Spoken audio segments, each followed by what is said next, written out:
Mystery of the Bellaire House. And with that, my spooky fans, I end today's podcast. Comment down below what story do you want me to come up with tomorrow. Horror, grotesque, or true crime? Take care and stay spooked. Jack turned off his live on YouTube and started checking the thousands of comments that he started getting by the end of the video. He noticed a few profiles with the picture of a voodoo doll commenting, "Visit the Bellaire House." Jack decided to search about the house on the internet and found that Bellaire House is in fact one of the most haunted houses in the world, located in the countryside of a remote area.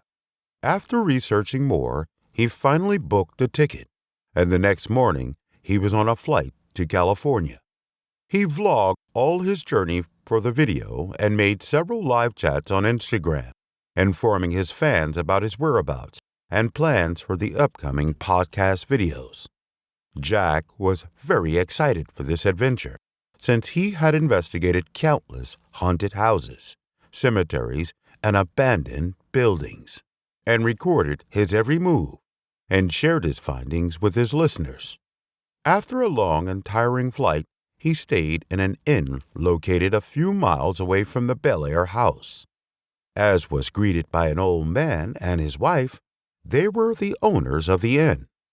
Jack was impressed with their hospitality and told me about his adventures. He asked them about the Bellaire house. Both the old man and his wife got worried, and shadows of fear appeared in their eyes. Upon arriving at the house, Jack is immediately struck by its eerie atmosphere. The walls are peeling, and the furniture is covered in dust, giving the impression that the house has been abandoned for years. As he sets up his equipment, he can hear strange noises coming from the walls, and he feels as though he's being watched. Determined to get to the bottom of the mystery, Jack begins to explore the house, recording his every move. As he makes his way through the dark and dusty corridors, he starts to hear whispers and footsteps. At first, he thinks it's just his imagination, but soon he realizes that he is not alone in the house. Jack decided to play the Ouija board in the main hall. He set up his mic and camera. He wanted to capture every moment of the paranormal occurrences in the house. As he placed the ring on the alphabets, he slowly asked, "Is anyone here?" He waited for a bit to see if anyone responded to his call, but the ring didn't move. Jack was not expecting that. He knew that he had felt a presence in the house, but why is it not responding? An hour had passed and Jack was getting tired, so he decided to pack all his things and remove the camera and mic setup. Suddenly, a gust of wind came out of nowhere and passed Jack. Jack was startled by it, and as he was trying to get a hold of himself, he noticed a ring on the Ouija board, which was now placed on yes. Jack was shocked by the ring's unusual movement, but he figured out that now the ghosts and spirits are ready to play the game. He went to the board and asked, "Can I record everything?" And suddenly, the ring moved to yes. Jack turned back and started setting up his camera and mic again. He checked the eye socket in the camera and was surprised to see a shadowy figure sitting on the rocking chair. At once, Jack removed the camera from his eyes and saw the rocking chair, which was now empty but slightly moving. He turned on his mic and asked, "Are you the resident of this house?" He pointed the mic towards the chair, and slowly the ring started moving towards yes on the Ouija board. As the Ouija board continued to move, Jack felt a sense of unease wash over him. He had investigated numerous haunted locations, but something about this house felt different. Suddenly, the planchette moved rapidly across the board, spelling out a message, "Get out." Jack tried to shake off the feeling of dread that enveloped him and asked the board who was trying to communicate with him. The planchette spelled out the name Lucinda. Jack did some quick research on his phone and found that a woman named Lucinda had lived in the Bellaire house in the early 1900s. She had reportedly been murdered in the house by a man named Harlow, who had kidnapped her and kept her in prison for years and used to abuse her, and some believe that her spirit still haunted the place. As Jack continued to ask questions, he felt a cold breeze pass by him.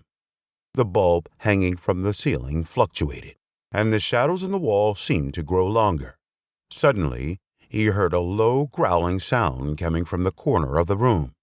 Jack turned towards the noise and saw a dark figure moving towards him. He tried to run, but his legs felt heavy as if they were stuck in quicksand. He looked back and saw the figure getting closer, and its eyes glinted with an otherworldly malevolence. Jack realized that he had awoken a malevolent entity that had been dormant for years, and it was now after him. As he stumbled towards the door, he felt something grip his ankle. He looked down and saw a pale, ghostly hand reaching out of the floorboards, trying to pull him down. Jack screamed in terror and kicked free, breaking the hand off at the wrist. He ran out of the room, slamming the door behind him. Breathless and shaking, Jack realized that he was trapped in the house. The windows and doors were all locked, and there was no way to call for help. He tried to compose himself and think of a way out, but the sound of creaking floorboards and whispering voices made it clear that he was not alone. Suddenly, the door to the room he had just left burst open, and the malevolent figure stepped out, its eyes glowing with a fiery intensity. Jack tried to run, but the entity was faster, and it reached out and grabbed him. He felt its cold, clammy fingers wrapping around his throat, and he struggled to breathe.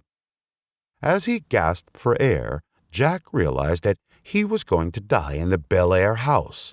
Suddenly, the entity grabbed Jack by the neck and spoke, "You hurt me, so I hurt you."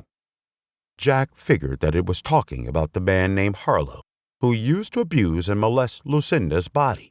But now, since she was a spirit, she still doesn't recognize that she is dead. Jack tried to tell her that he is not Harlow, but the spirit kept on forcing itself on Jack. Jack screamed with terror, but no one was there to help him or hear his cries. The spirit's grip on Jack's neck tightened, and he could feel his life slipping away. He struggled to break free, but the entity's strength was too much for him to overcome. Suddenly, he heard a piercing scream coming from somewhere deep within the house.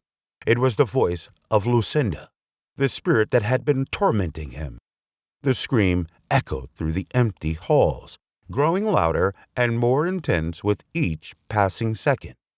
As the scream subsided, Jack felt the entity's grip on him loosen.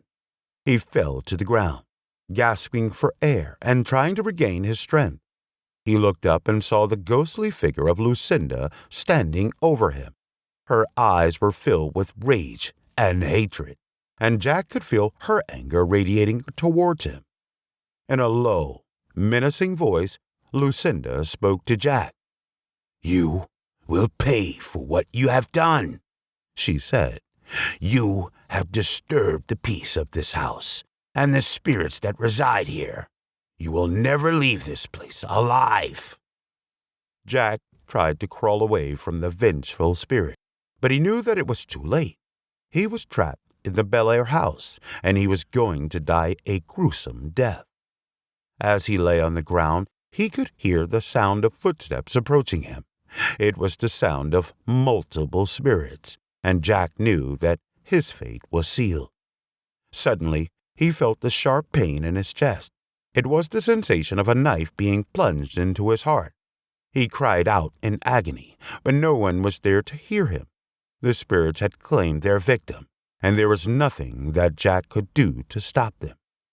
As he lay there, bleeding and dying, Jack could hear the laughter of the spirits echoing through the empty halls of the Bellaire house.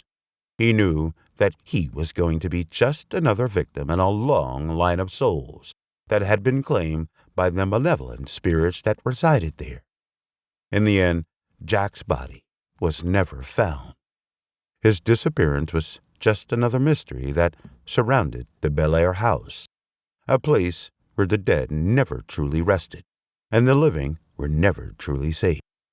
Strangely, despite the fact that Jack was recording everything, but somehow the video was being played live on YouTube, even though Jack didn't have any internet to post the video on live, and thousands of people witnessed Jack's gruesome death, except for the fact that the video showed that Jack stabbed himself to death, without the appearance of any Ouija board, spirits, and ghosts in the live video.